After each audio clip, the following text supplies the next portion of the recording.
Hi everyone, welcome. Today I have HyperX Cloud Mix Buds and I'm going to show you how can you easily forget them from your HyperX and GUIT iOS app. Let's get started.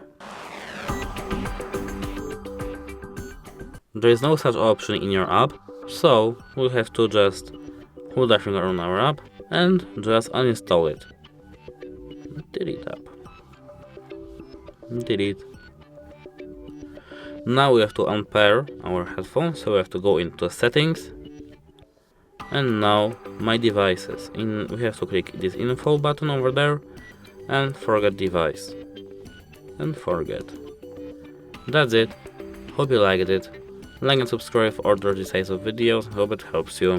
Goodbye.